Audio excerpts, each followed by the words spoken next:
E qual que é a diferença, Mago, sobre a questão de Lilith para Hecate? Olha, interessante. Hecate é uma deusa antiquíssima que se tem poucos textos completos sobre ela, mas tem muitas referências. Por exemplo, nos hinos órficos, que eram os cultos de mistérios da Grécia Antiga, o principal culto de mistério da Grécia Antiga eram os hinos órficos, os cultos dionisíacos, Orfeu é um filho de Dionísio, e os mistérios de Eleusis, que trabalha também com aspecto dionisíaco. Dionísio, a gente conhece ele como a fachada principal, o deus da festa. Mas ele representa o vinho, o mesmo vinho que é utilizado por Cristo. E ele é o único deus que consegue ver a verdade. Nem mesmo Júpiter, Zeus, Hermes consegue. Apesar de ter uma semelhança de Hermes com Dionísio. Pelo seguinte: Dionísio, Hermes e Heracles, que a gente conhece popularmente como Hércules, são as 3 encarnações de Zeus. As 3 vezes que Zeus nasceu ser humano. Então existe uma grande relação de Dionísio com Hermes. Nos poemas, um é padrinho do filho do outro, uma coisa muito interessante. E Orfeu, que é o deus da música, ele é aquele que vai no submundo e consegue conhecer os mistérios da morte e voltar para a vida. O Hermes é o único deus que pode estar entre deuses humanos e vai no mundo inferior. E Dionísio, através do transe sexual e do transe do vinho, ele consegue ver todas as camadas da realidade. Então ele é ao mesmo tempo festivo, mas ele é um pouco melancólico, sabe? Ele é um deus assim que ele está sempre em transe, as pessoas não entendem bem o que ele faz. E os hinos órficos é um documento histórico que nós temos até os dias de hoje. E o primeiro hino que tem é o de Hecate. É, o primeiro hino que tem. Então eu diria assim, é o texto... Bom, que eu conheço o texto completo que se tem é os hinos órficos de Hecate. Porém, Hecate, para os gregos, era uma deusa já muito antiga. Ela não era bem ali cultuada como os deuses olímpicos. Eles faziam muita referência a ela, porém Hecate é de uma cultura anterior dos gregos. Quando os gregos criaram ali a sociedade dele, Hecate já era antiga. Ela vem de uma sociedade jônica que está ali perto da Turquia, é uma cultura grega antiga. Hoje nós classificamos aquele povo como os hititas.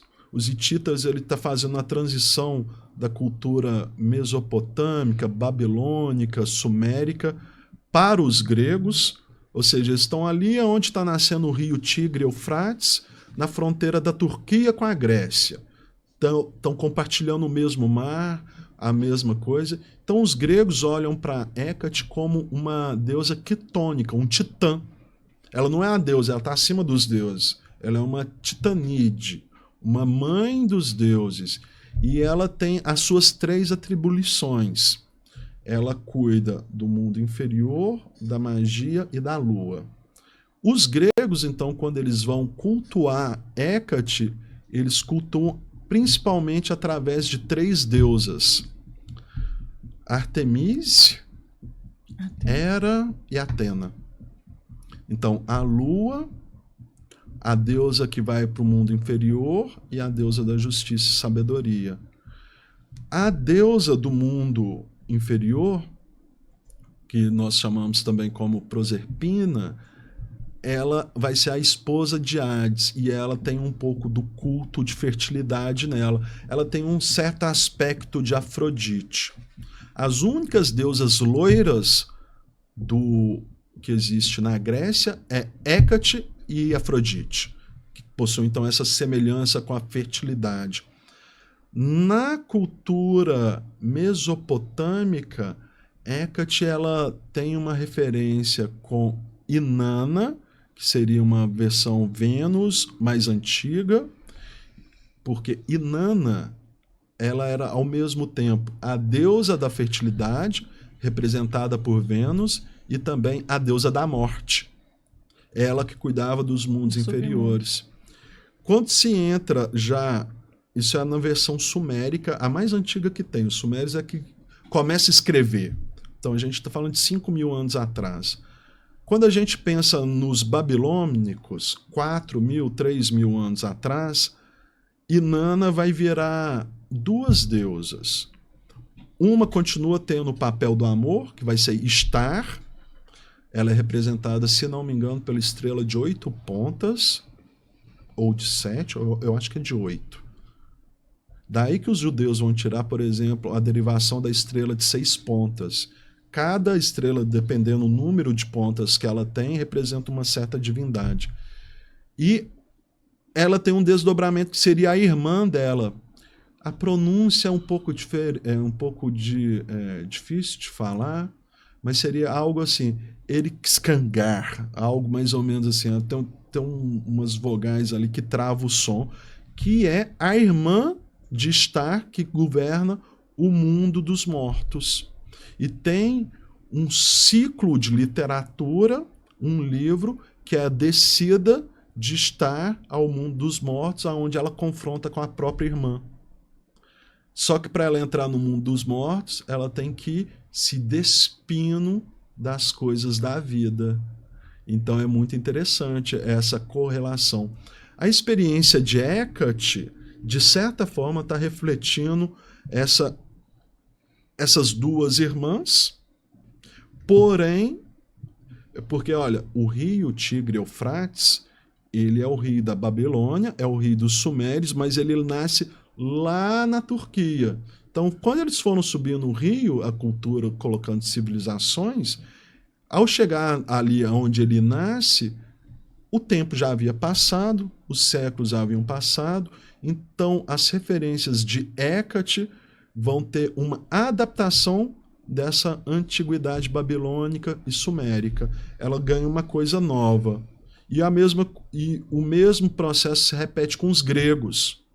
Eles olham para Hecate, lembram do nome dela, mas falam assim, ó, essa deusa aqui, para nós, a gente vê ela como essas três aqui, que já é uma geração nova, a geração olímpica. É muito interessante, tá? Essa continuidade que há nessa tradição, porém nós temos que observar que ela sofre muitas transformações e é um tema que está em aberto. Quer dizer, os pesquisadores estão começando a entender bem essas coisas agora, uma vez que há um interesse coletivo, e quando há um interesse coletivo, há verbas para pesquisa, né? Eu duvido, Mago, que é a sua blogueirinha de TikTok sabe disso. Aquela que fica te vendendo o programa da Hecate, o programa não sei das coisas. Duvido! Eu podia cancelar isso aqui, não mostrar isso para os outros, não. Eles vão aprender aqui e vão vender programa depois. Exatamente. Mas eu não conto as referências. Você não conta a referência, não. Mago, Hecate, diferente de Lilith, existe algum problema dessa aproximação, de trabalhar com Hecate? Olha, não há um problema, mas a gente tem que entender, por exemplo... O problema é conhecer essa referência toda. Saber o problema com quem você está lidando. O que eu vejo de problemático nos cultos de Hecate é não ter um método e ele ser puramente intuitivo. E o objetivo geralmente é aquele também, buscar um empoderamento porque está faltando, sei lá, autoestima, segurança ou qualquer coisa. E dentro assim. de muitos povos pagãos, de comunidades pagãs, a Hecate ela é considerada também o sagrado feminino, porque ela representa a donzela, a mulher e a anciã, porque ela tem as 3 faces dentro dela. E em muitas dessas comunidades, eles cultuavam ela com o fogo. Eles colocavam fogo na porta de casa e ela via como se fosse uma guardiã. Por isso que ela tem a tocha. Exatamente, né? ela visitava as casas, muitas vezes iam com um lobo ou com um cachorro negro, que acompanhava ela e ela vinha trazendo proteção para a casa onde tinha o fogo. Então ela passava por aquela casa, por aquele lar e deixava o fogo dela junto com o fogo daquela casa. Então a forma antiga de cultuar a Hecate era através do fogo. A deusa Trina, ela aparece nos gregos também como as moiras, as 3 moiras, as tecelãs do destino, sabe? Era como se elas cuidassem de todas as Ela- direções. Por isso ela fica uma olha cabeça tudo. para cada lado. Os romanos vão chamar as 3 fúrias. E para nós da alta magia, nós conhecemos que são 3 forças da cobrança do karma também. Aquele karma que não tem jeito de fugir, aquele que vai atrás da pessoa mesmo, aquele que tem que ser pago. O Orifiel. Sabe?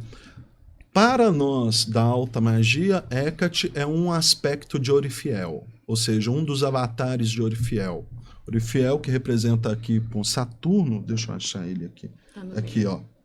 Essa quadratura vai chamar a força da qual Hecate se deriva.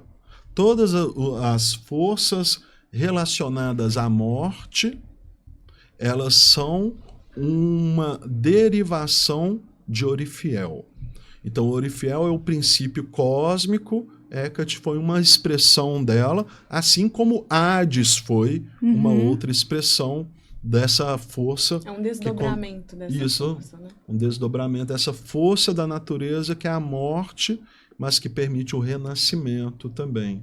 Tanto que tem imagens dela que ela é muito bonita e tem outras que o rosto dela é totalmente deformado, porque ela vinha trazer como guardiã esse medo, esse cuidado, então eles ficavam muito em dúvida. Tem muita ainda discordância nas informações e as imagens dela também acontecem isso. Uma outra coisa que a gente tem que pensar é quando nós pensamos na cultura grega, e nós temos que levar isso em consideração, em cada cidade o culto era diferente e a forma de interpretar a divindade era diferente. Então vamos pensar, em Atenas, Hecate é uma coisa, em Esparta é outra. Sim. Não é a mesma, não tem unidade. Então, assim, eles estão contando uma história, versões diferentes de uma mesma história. Qual que é o certo, qual é o errado? Todos são certos, gente. Eles viveram aquilo historicamente, fez parte da vida deles, né? Como eles aplicam ou deixaram de aplicar, muda. Por exemplo, mesma coisa quando você vai falar da religiosidade popular brasileira. Exu. Exu para o candomblé é um orixá. Exu para a Umbanda é uma entidade intermediária. Exu na Quimbanda é o auge que tem das entidades. São 3 Exus diferentes com o mesmo nome. Nenhum deles é errado. Depende de como você está vivendo aquele mistério. Agora, então, assim, qual que é o problema que eu vejo assim, da magia hecatina, né? Como ela é muito intuitiva e quem está operando isso são seres humanos, o risco de pegar uma viagem na maionese é muito grande. Às vezes eu vejo absurdos que as pessoas falam que é magia hecatina ou hecatiana.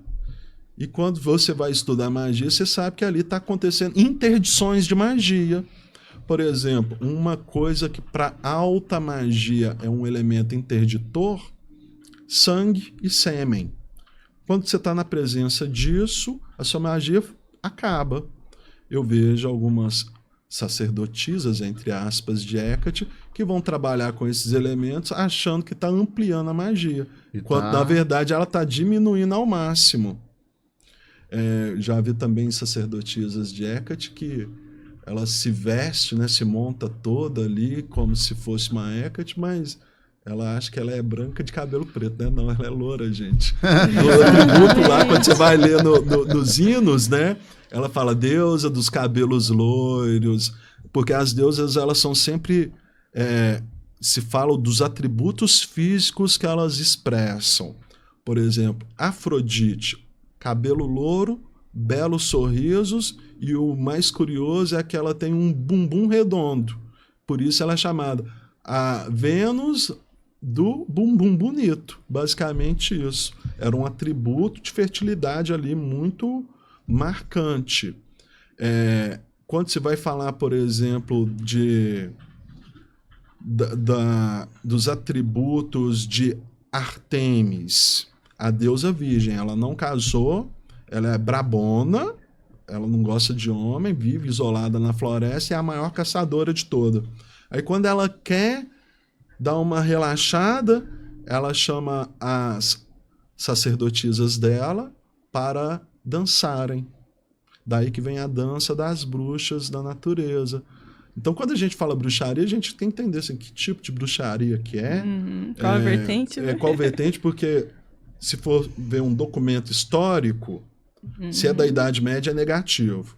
Se é dos dias de hoje, é positivo. Se é da antiguidade, é amoral, né? Nem bom nem ruim, pode ser os dois, entende? Outra coisa que eu quero deixar bem clara aqui para vocês é tomem cuidado, porque muitas pessoas se autodenominam sacerdotes de Hecate, sacerdotes de Afrodite, sacerdotisas, né?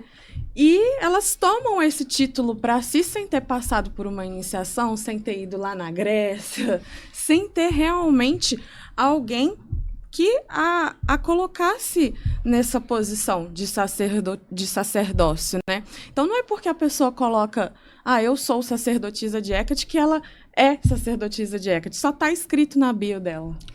Os mistérios, eles têm que ser provados. Olha, uma coisa que eu sempre falo para quem quer estudar magia, o resultado é sua prova. Você tem que mostrar um resultado ali. Você tem que fazer a coisa acontecer. Não é apenas ter uma estética, que você quer ser um gótico, que você quer uma sacerdotisa daquilo, quer ser a bruxona, o magão. Não é isso, entende? Você tem que mostrar um resultado prático daquilo. Qual a alteração na realidade que você consegue fazer dentro da proposta que você se põe?